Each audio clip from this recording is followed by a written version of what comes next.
আসসালামু আলাইকুম ওরহমতুল্লাহ। বাংলাদেশের সর্বশেষ আপডেট সংবাদে আপনাকে স্বাগতম। শুরুতেই জানাব সংবাদ শিরোনাম, এরপর বিস্তারিত। বিএনপি সরকারকে নিয়ে নাহিদ ইসলামের বিস্ফোরক মন্তব্য। তারেক রহমানের গ্রিন সিগন্যাল ছাড়া আওয়ামী লীগ কার্যালয় খোলার সাহস পেত না। প্রধানমন্ত্রী তারেক রহমানের সঙ্গে মালয়েশিয়ার প্রধানমন্ত্রী আনোয়ার ইব্রাহিমের ফোনালাপ ফাঁস। বিএনপির মন্ত্রিপরিষদকে অভিনন্দন জানিয়ে চাঁদাবাজি ও হাদিয়া সংস্কৃতি নিয়ে যা বললেন মেক্সিকো নিযুক্ত বাংলাদেশের রাষ্ট্রদূত মুশফিকুল ফজল আনসারি। সেতুমন্ত্রীর বক্তব্যের মাধ্যমেই কি চাঁদাবাজিকে উৎসাহ দেওয়া হল? প্রশ্ন করলেন জামাত আমির ড শফিকুল রহমান। প্রিয় দর্শক, এতক্ষণ শুনছিলেন সংবাদ শিরোনাম, এখন শুনবেন বিস্তারিত। তবে তার আগে আপনাদের কাছে একটি ছোট্ট রিকোয়েস্ট থাকবে। নিয়মিত বিশ্বের সকল আপডেট সংবাদ সবার আগে এই চ্যানেল থেকে পেতে চ্যানেলটি সাবস্ক্রাইব করুন। বিএনপির গ্রিন সিগন্যাল ছাড়া আওয়ামী লীগ কার্যালয় খোলার সাহস পেত না নাহিদ। ত্রয়োদশ জাতীয় সংসদ নির্বাচনের পর দেশের বিভিন্ন জায়গায় কার্যক্রম নিষিদ্ধ আওয়ামী লীগের কার্যালয় খোলার পেছনে ক্ষমতাসীন দল বিএনপির গ্রিন সিগন্যাল বা সবুজ সংকেত রয়েছে বলে মনে করছেন জাতীয় নাগরিক পার্টির আহ্বায়ক নাহিদ ইসলাম। তিনি বলেন, বিএনপির কাছ থেকে গ্রিন সিগন্যাল ছাড়া আওয়ামী লীগ এটা করার সুযোগ বা সাহস পেত না। এবারের নির্বাচনে ভারত, আওয়ামী লীগ ও বিএনপির মধ্যে এক ধরনের যোগসাজশ হয়েছে বলে মনে করছেন জাতীয় সংসদে বিরোধী দলীয় চিফ হুইপ নাহিদ ইসলাম। এ বিষয়ে হুঁশিয়ারি দিয়ে তিনি বলেন, আওয়ামী লীগের রাজনীতিকে পুনর্বাসনের চেষ্টা করা হলে তা কঠোরভাবে প্রতিহত করা হবে। আজ বৃহস্পতিবার দুপুরে বাংলা মোটরে এনসিপির অস্থায়ী কেন্দ্রীয় কার্যালয়ে সংবাদ সম্মেলনে এ কথা বলেন নাহিদ ইসলাম। বিভিন্ন জেলায় আওয়ামী লীগের কার্যালয় খোলার বিষয়ে সংশ্লিষ্ট প্রশাসনের জবাবদিহি দাবি করেন নাহিদ ইসলাম। তিনি বলেন, অবিলম্বে প্রশাসনিকভাবে সেই কার্যালয় বন্ধ করায় যদি তারা ব্যর্থ হয় তাহলে আমরা রাজনৈতিকভাবে প্রতিরোধের ডাক দেব।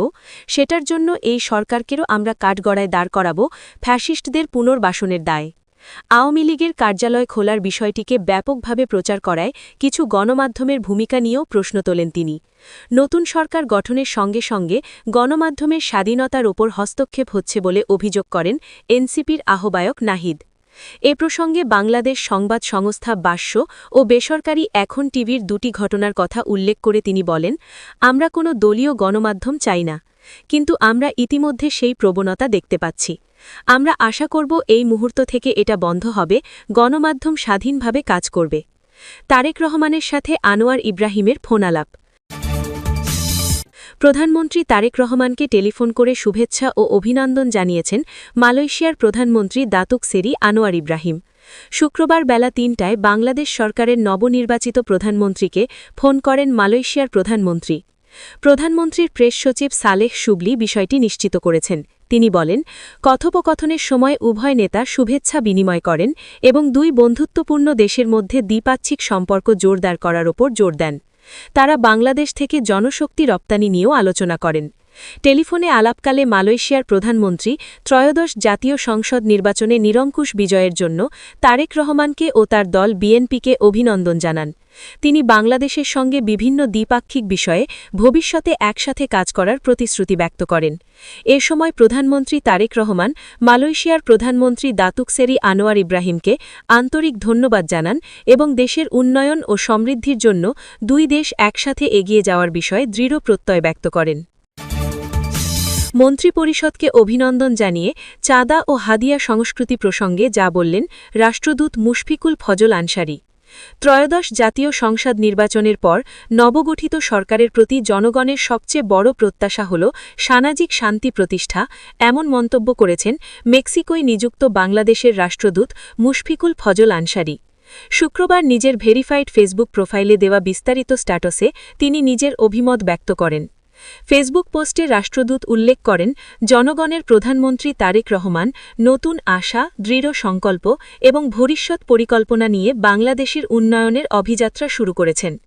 নবগঠিত মন্ত্রিসভার সদস্যবৃন্দ এবং প্রধানমন্ত্রীর কার্যালয়ে দায়িত্বপ্রাপ্ত সংশ্লিষ্ট সকলকে তিনি আন্তরিক অভিনন্দন ও শুভেচ্ছা জানান। তিনি বলেন, মন্ত্রিসভার অধিকাংশ সদস্যের সঙ্গে তার ব্যক্তিগত পরিচয় রয়েছে। কেউ তার অগ্রজ, কেউ বা অনুজের মতো স্নেহভাজন। প্রধানমন্ত্রী যে আস্থা ও বিশ্বাস তাদের ওপর রেখেছেন তারা যথাযথভাবে রক্ষা করবেন বলেই তিনি প্রত্যাশা করেন। দায়িত্ব পালন ও নীতি নির্ধারণের ক্ষেত্রে তারা যেন সর্বোচ্চ সততা, দক্ষতা ও প্রজ্ঞার পরিচয় দেন, এটাই বর্তমান সময়ের দাবি বলে তিনি মন্তব্য করেন। রাষ্ট্রদূত আরও বলেন, নবনির্বাচিত প্রধানমন্ত্রীর সামনে যেমন বিশাল প্রত্যাশা, তেমনি রয়েছে অসংখ্য চ্যালেঞ্জও। পরিস্থিতি বিবেচনায় প্রতিটি পদক্ষেপ অত্যন্ত সতর্কতার সঙ্গে নিতে হচ্ছে। মন্ত্রিপরিষদে যেমন অভিজ্ঞ ও প্রজ্ঞ নেতৃত্ব রয়েছে, তেমনি রয়েছে নতুন প্রজন্মের প্রতিনিধিরাও।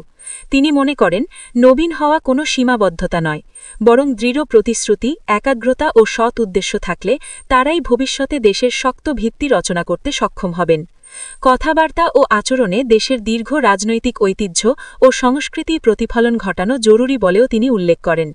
তিনি বলেন, সাধারণ মানুষের প্রধান চাওয়া হল সমাজে শান্তি, শৃঙ্খলা বজায় থাকা, স্থিতিশীলতা প্রতিষ্ঠা এবং নিত্য প্রয়োজনীয় পণ্যের মূল্য যেন নাগালের মধ্যে থাকে। সরকার দায়িত্ব গ্রহণের প্রথম দিন থেকেই এসব বিষয়ে কাজ শুরু করেছে, এটি আশাব্যঞ্জক বলে তিনি মনে করেন।